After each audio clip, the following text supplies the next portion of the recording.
So Jai Hind students. So today we are going to start with the rest of the question of exercise 9.4, and these questions are very important. So first till 16th already we did in my previous videos. Now we'll start from the problem 17 of 9.4.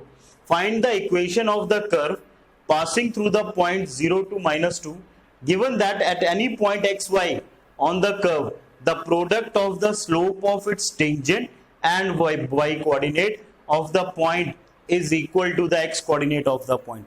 Listen, the product of slope of its tangent किसका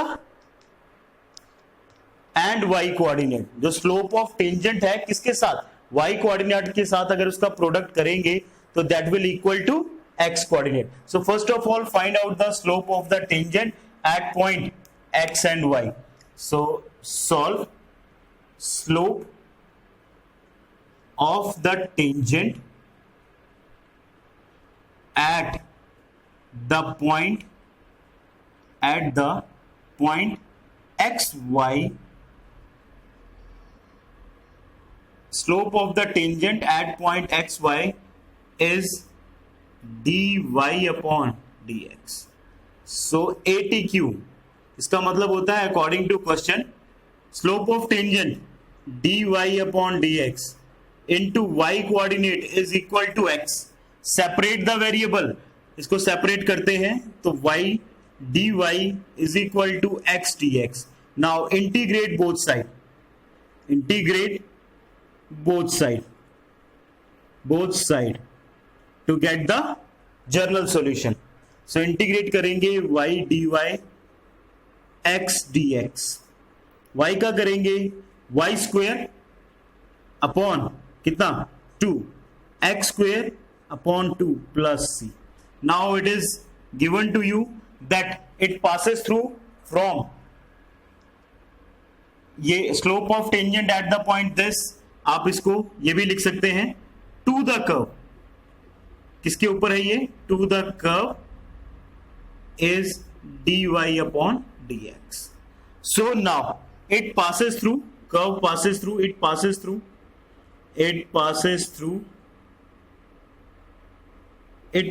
through point 0 -2. ये जो आपने ये निकाला है, कौन सी equation of curve निकाली है, ये कहां से पास कर रही है, 0 से -2 तक. तो पुट करेंगे वैल्यू, तो x की जगह पे 0, y की जगह पे -2, तो ये बन गया 4/2 equal to 0 plus c. So that is c. तो c is equal to 2. Now again put in equation first, इसमें पुट करते हैं, you will get y square upon 2 equal to x square upon 2 plus 2, और take 2 as LCM, y square is equal to x square plus 4. So this is the required equation of curve जो किस point से पास कर रही है, इस point से पास कर रही है. और कंडीशन कौन सी सेटिस्फाई कर रही है कि y कोऑर्डिनेट का अगर स्लोप ऑफ टेंजेंट जो है कर्व के ऊपर उसके साथ प्रोडक्ट करेंगे तो that will equal to x. Clear? Pause the video to note down.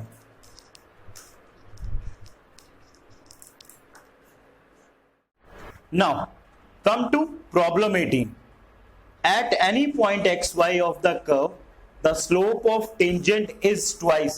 Slope of tangent is twice. किसके twice है? The slope of line segment joining the point of contact to the point. Point of contact कौन सा है ये? So, सबसे पहले slope of tangent. Slope of tangent. ठीक है, slope of tangent at the point xy to the curve is equal to dy upon dx. तो slope of tangent आ गई dy upon dx at point x and y. Now slope निकालनी है किसकी, slope of the line segment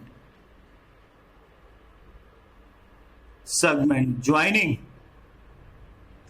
point xy and -4 -3। ठीक है, अब इसकी स्लोप कैसे आएगी? स्लोप होती है y2 minus y1 upon x2 minus x1। तो इट इंप्लाइज, देखो y +3 अपॉन, इसको y1 कुछ भी मान लो, उल्टा सीधा जैसे भी सेम ही आएगा, y +3 अपॉन x +4। क्लियर? तो अब उसने कहा है कि slope of tangent, according to question, slope of tangent यानी dy upon dx is equal to twice the slope formed by joining these 2 points. So इसकी स्लोप कितनी है? y +3 upon x +4। Okay, now separate the variable, variable को separate कर लेते हैं। सो 1 upon y +3 यहां आ गया, dy 2 dx upon x +4। dx इनको रिमूव करना है तो विल पुट इंटीग्रेशन साइन। अब इसका इंटीग्रेशन करेंगे तो ये आ जाएगा log of y +3 is equal to twice log of x +4 plus, अगर सारा का सारा क्वेश्चन लॉग में है तो इसको भी मैं किस में लिख देता हूं? लॉग में, log c। Clear? Okay, now अब ये बन जाएगा log y +3। ठीक है, ये 2 नीचे है, यहां ऊपर चला जाएगा और इस तरफ ले आओ, माइनस log x +4 की power 2 is equal to log c। Clear? हम इसको log की प्रॉपर्टी क्या होती है? m log n को कैसे लिख सकते हैं? log n की पावर m। अब ये बन जाएगा log, क्या बन जाएगा? a अपॉन b, क्योंकि log a minus log b है, is equal to log c। Clear? ये कैंसिल आउट हो गए, हमारे पास इक्वेशन आई y +3 अपॉन x +4 का square equal to c। Now उसने कहा था it passes through the point -2 and 1। So it passes through, कहां से? ये this is general solution. Now we are going to find out the particular solution. It passes through -2 1, x की जगह पे -2 और y की जगह पे 1, तो ये क्या बना? 4। ये बना 4 और नीचे बना -2 प्लस 4 यानी 2 का स्क्वायर 4 इक्वल टू c। तो cancel out, it implies c is equal to 1। Put here. So जैसे ही मैं यहां पुट कर दूंगा, I will get what? Can I write here?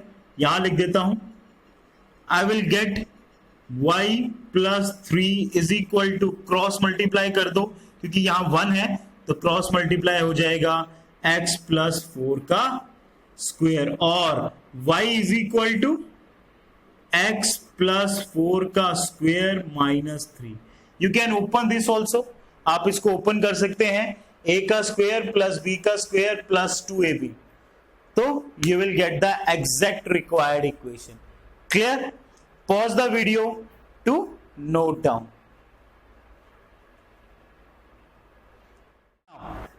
Come to 19, 20, 21, 22. All are very important questions. So see, according to paper point of view, problem 19, the volume of spherical balloon. So what is the volume of spherical balloon? Let V be the volume of spherical यानी sphere, spherical balloon. और volume of sphere क्या होता है? Volume of sphere होता है 4/3 pi r cube. Okay, is inflated changes, these kind of question we already studied in application of derivative rate of change quantity.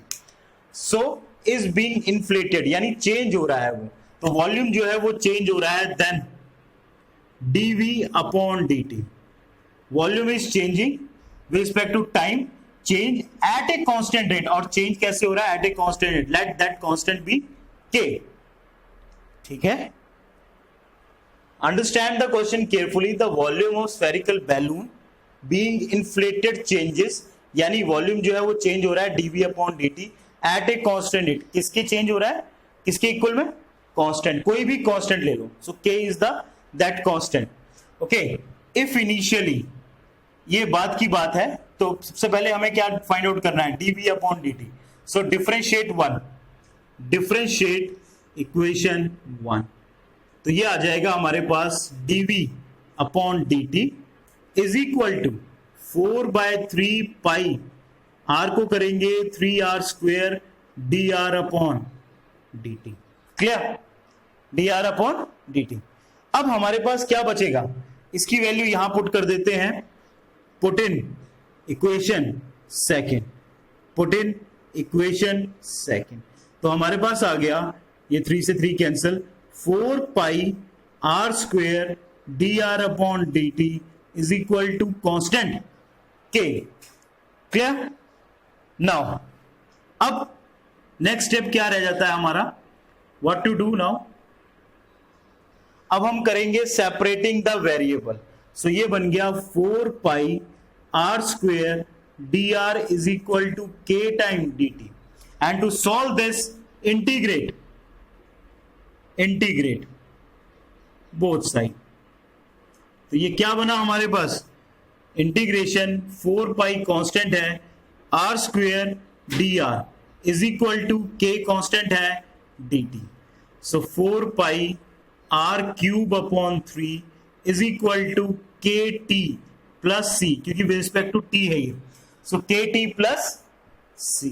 Clear, okay. Now अब हमें जो condition given है, first condition क्या given है, in initially it radius is 3 unit. Initially मतलब first case first, initially में time क्या होगा, 0 होगा, और रेडियस कितना है, क्योंकि जब स्टार्ट कर रहे हैं उस समय तो कोई टाइम काउंट ही नहीं हो रहा, दैट इज 0। पुट करो, t की वैल्यू 0 पुट की, और r की कितनी पुट की, 3। 4 पाई 3 का 3 into 3 upon 3 is equal to c। 4 3 जा 12, 12 3 जा 48 pi is equal to, sorry 4 3 जा 12, 12 3 जा 36, 36 pi. Clear, 36 pi is equal to c। So c की वैल्यू हमारे पास कितनी आ गई, 36 पाई। पुट कर दो। क्लियर, या ऐसा करो, पहले सेकंड केस देख लो, उसके बाद पुट कर देना, case second, and after 3 second, so t is equal to 3 second. Clear, and radius it is 6 unit, r is equal to 6 units.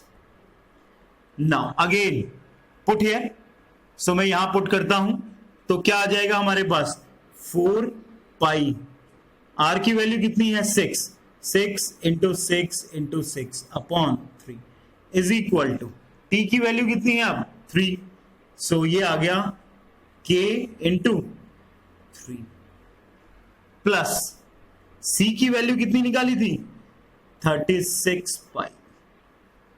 Clear हो गया, नाउ काट देते हैं, 2 और कुछ कटेगा, हाँ 3 यहां से कॉमन आगे कट जाएगा, सो ये 4 pi into 6 into 2, 3 common, what is left with us, k plus 12 pi.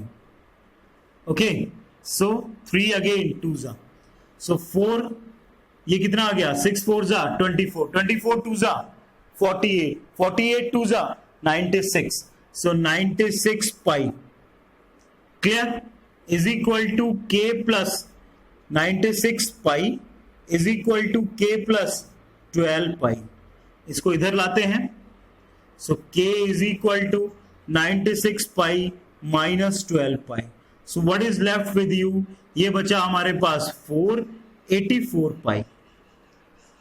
Now case third जो हमें फाइंड आउट करना है, find the radius of balloon after t second. So case third we have to find what, radius, time is given t second, आपके पास k की value भी है, c की value भी है, इस पूरी इक्वेशन में क्या कर दो, पुट कर दो। मेन यही है जो आपने जनरल सॉल्यूशन निकाला है इस डिफरेंशियल इक्वेशन का। Clear? Let us C.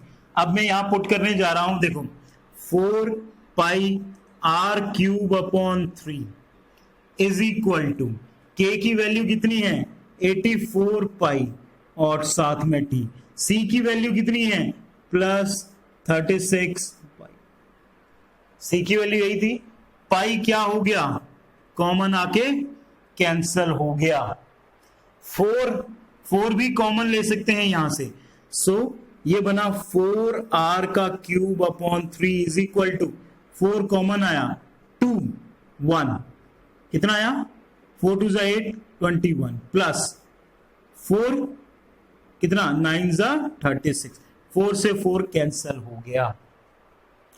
Clear?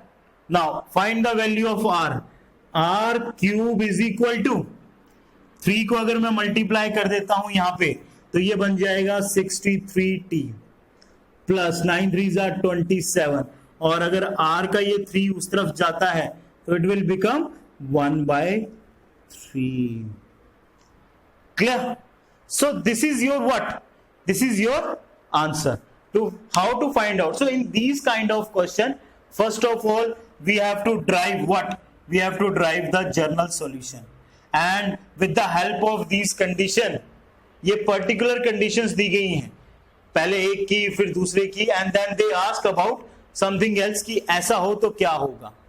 Pause the video to note down. Now again very important question, very important. In a bank, principal increases continuously at the rate of r% per year. Find the value of r if rupees 100 double itself in 10 years. कितना? अगर 100 rupees double हो जाता है in 10 years में, तो हमें क्या निकालना है? Find the value of r. Rate of interest कितना होगा? कितना होगा rate of interest? Let's see. So solution, let P be the principal and rate of interest is equal to r% per year. Clear? Now what is given to you? आपको क्या दे रखा है? हमें दे रखा है कि principal increases continuously at the rate of r% per year. Principal dp upon dt increase कर रहा है, यानी चेंज हो रहा है किसके? r%। किसका r%?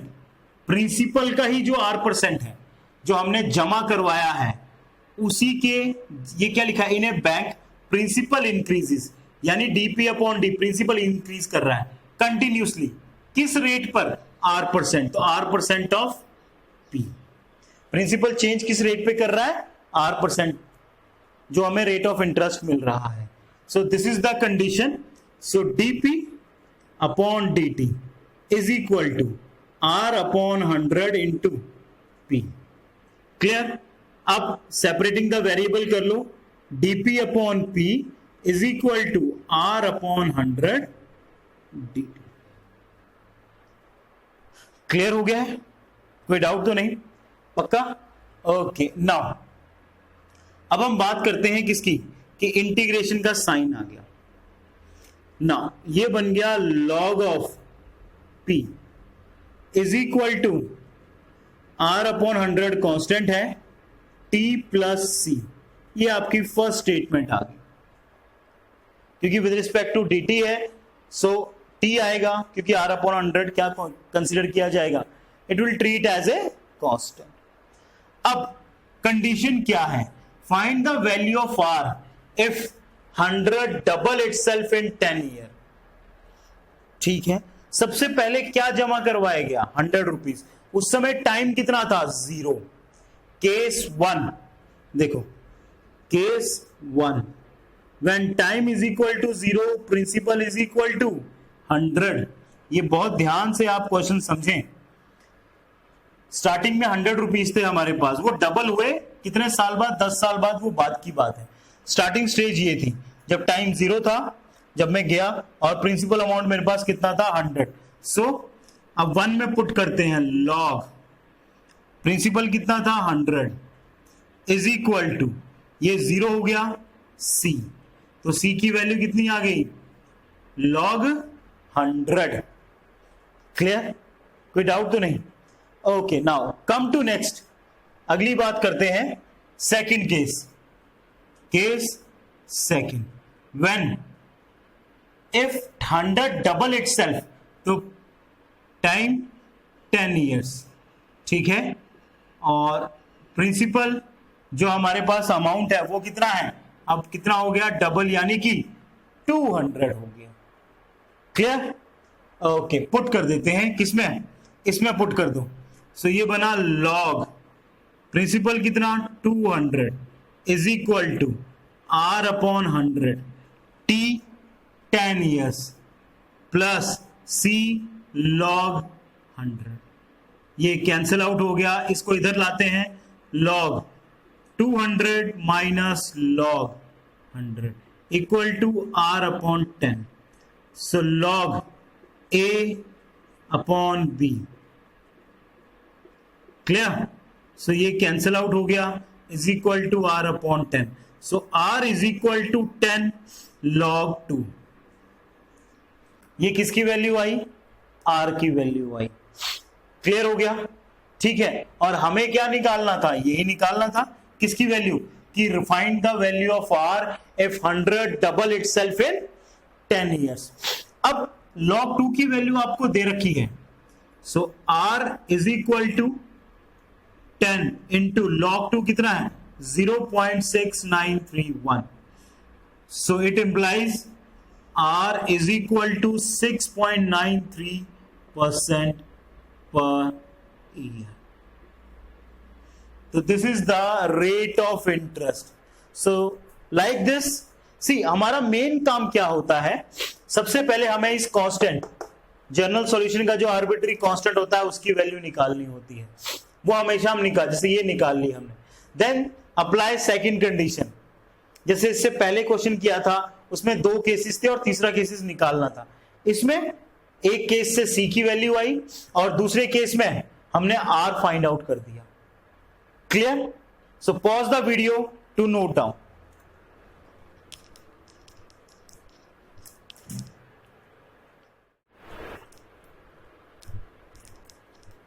Okay, now problem 21. In a bank, principal increases continuously at the rate of 5% per annum. An amount of 1000 is deposited with this bank initial stage में, यानी यहाँ टाइम की वैल्यू क्या होगी 0। How much will it be worth after 10 years? It means after 10 years we have to find out the principal amount, what we will get.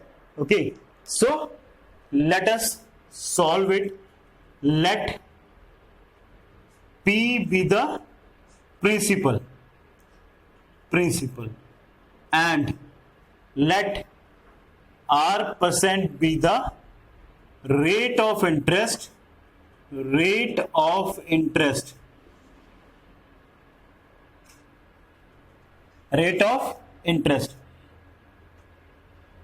in per year।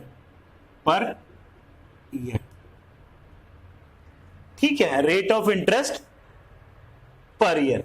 अब now according to condition, क्या कहती है हमें condition, कि जो principal है वो increase हो रहा है with respect to time, but कैसे, कंटिन्यूसली एट द रेट, किस रेट पर, 5% पर। क्या चेंज हो रहा है, 5% ऑफ द प्रिंसिपल। हर ईयर 5% ऑफ द प्रिंसिपल क्या हो रहा है, रेट ऑफ इंटरेस्ट प्रिंसिपल पे चेंज हो रहा है। So dp upon dt is equal to 5/100 into p। Clear? So इसको काट देते हैं तो ये बन गया 20। Now separating the variable, so dp upon p, constant को वहीं रखते हैं 20 और यहां पे आ जाएगा dt। नाउ इंटीग्रेट, सो ये बना log p is equal to 1/20 t plus c। now this is the condition, and c is the arbitrary constant, so we have to find out the value of this arbitrary constant. Case 1, सबसे पहला case क्या दे रखा है, case 1, ठीक है.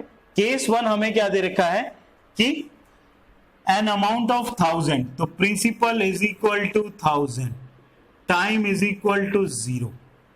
Put करते हैं log 1000 is equal to 1/20, 0 plus c, तो c is equal to log 1000.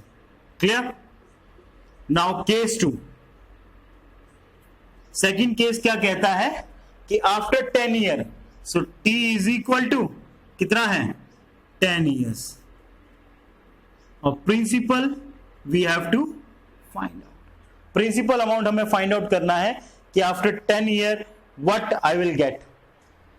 So here log p is equal to 1/20 into 10 plus c की वैल्यू log 1000. सो ये क्या हो गया, cancel out.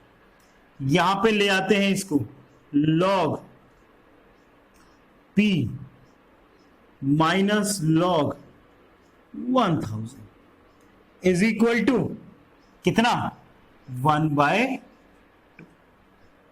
Clear, any doubt? Okay okay, now come here, हम बात करते हैं log a. So log a upon b is equal to 1/2. log जब उधर जाएगा तो क्या बनाएगा, e की पावर, और 1/2 का मतलब 0.5. What is the value of 0.5? That is 1.648.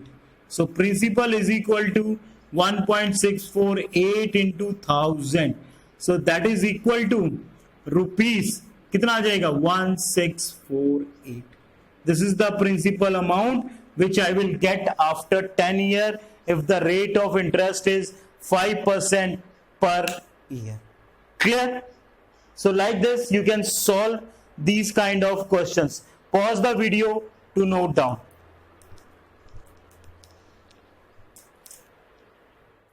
Come to very important question. This is very important. In a culture, the bacteria count is 1 lakh. The number is increased by 10% in 2 hours. So next 2 hours it increased by 10%. In how many hours will the count reach to 2 lakh? If the rate of, this is the main thing, if the rate of growth of bacteria is proportional to the number present, so let the number of bacteria present is equal to y. Number of bacteria हम क्या कर लेते हैं, y मान लेते हैं. Then according to question क्या होगा, ये if the rate of growth, अगर बैक्टीरिया यानी dy upon dt is proportional to the number present, कितना है भाई, इसकी ग्रोथ की जो रेट है वो चेंज हो रही है, यानी पहले जो बैक्टीरिया थे वो चेंज हो रहे हैं किसके रिस्पेक्ट में, with respect to time, and is proportional to y, यानी जो भी नंबर वहां पे प्रेजेंट था, बैक्टीरिया का काउंट जो था वो प्रेजेंट था. सो इसको कैसे लिखते हैं देन, अगर ये प्रोपोर्शनल साइन हटेगा तो क्या लगेगा, कांस्टेंट लगेगा. So that constant k is there. Now separate the variable, so dy upon y is equal to k dt. Now integrate, so ये बना log y is equal to k bar t plus c. This is the equation. So if you know the starting, how to start the question, then it is very simple. So ये आ गया हमारे पास log y is equal to kt plus c. Now case first, when t at the starting time initial phase t is equal to 0 and count is y is equal to, यानी कितना count था इसका y का, जो number present थे 1 लाख. ठीक है, चलो पुट कर देते हैं यहां पे, तो ये बना log 1 लाख, ठीक है, इज इक्वल टू t 0 था तो c की वैल्यू आ गई 10। Case 2, next, the number is increased by 10% in 2 hours, so time कितना है 2 hours, और जो हमारा y है वो कितना है, y is equal to 1 lakh तो पहले थे और इंक्रीज कितने हुए 10% ऑफ 1 लाख। ये चीज समझ आई भाई? हमारे पास 1 लाख तो स्टार्टिंग में चल रहे थे, 2 घंटे बाद, 2 घंटे में उसमें कितना इजाफा हुआ, 10% का इजाफा हुआ। तो अगर 100 बैक्टीरिया थे तो 10% कितना हो गया 10, तो यानी कि 2 घंटे बाद आपके पास बैक्टीरिया कितने होंगे 110। तो वही चीज मैंने यहां लिखी है, 2 0 कैंसिल आउट कर देते हैं। So y is equal to 1 lakh, कितना आ गया ये 1 2 3 4 0, तो 1 2 3 4, सो 1 0 1 0 0, 1,10,000। Clear? Okay, now put this value here. So log 1,10,000 is equal to k की वैल्यू, t की वैल्यू 2 hours, c की वैल्यू log 1,0,0,0,0। क्लियर? इसको इधर लाते हैं। So log a minus log a minus log b, तो log a अपॉन b हो जाएगा, तो 1,0,0,0,0 upon 1,0,0,0,0, 1 2 3 4 4, clear, is equal to 2 time k। It implies 1 upon 2 log 11 upon 10। This is the value of, किसकी value है ये, k की value. Clear? Now अब हमें क्या करना है, उसने हमें in how many hours will it count to 2 lakh, यानी p की वैल्यू हमें 2 लाख दे रखी है और हमें क्या बताना है, टाइम बताना है। ठीक, तो केस थर्ड देखते हैं यहां पे, log 2 lakh is equal to k की वैल्यू कितनी है 1/2 log 11 upon 10 into t plus c की वैल्यू हमने निकाली थी log 1,0,0,0,0। क्लियर? इसको इधर लाओ। सो ये log a minus log b, 5 0 यहां है 5 0 यहां है, कैंसिल हो जाएंगी, log a upon b, 1 2 1 2 1 5 0 cancel होगी, is equal to half log of 11 upon 10 into t. Now we have to find the value of what, हमें किसकी वैल्यू फाइंड आउट करनी है, हमें t की वैल्यू फाइंड आउट करनी है। तो t की वैल्यू क्या आ जाएगी, देखो हमारे पास आ गया 1/2 log, इस 2 को मैं इधर लाता हूं तो ये मल्टीप्लाई हो जाएगा यहां पे, तो ये क्या बन जाएगा, ध्यान से देखो, ये बन जाएगा 2 log 2 is equal to log 11 upon 10 into t. Clear? कोई डाउट तो नहीं? ओके, अच्छा, नाउ अब बात करते हैं किसकी, कि हमें सिर्फ और सिर्फ t की वैल्यू निकालनी थी, तो t आ जाएगा हमारे पास, t इज इक्वल टू कितना आ गया, t हमारे पास, t आ गया log 4 upon log 11 upon 10। Clear? इसकी वैल्यू निकालनी है, ये डिवाइड में चला जाएगा, ये यहां मल्टीप्लाई में चला गया, तो ये क्या हो गया, log 4 हो गया। तो this is very important question, most of the time you will find out this question in the examination or like these questions. So pause the video to note down. Now come to the last question. This is MCQ. The general solution of the differential equation dy upon dx is equal to e की power x plus y. So we have to find out the general solution of this differential equation. So d y upon d x is equal to e की power x plus Y. अब क्या करते हैं, इसको ध्यान से देखो, हम निकालते हैं d y upon d x. So d y upon d x जो हमें दे रखा है ई की पावर एक्स इंटू ई की पावर वाई। सेपरेट करो वेरिएबल को, सिंपल है, ई की power x d x. Now integrate, so ये बना ई की power minus y d y is equal to e की पावर एक्स डी एक्स।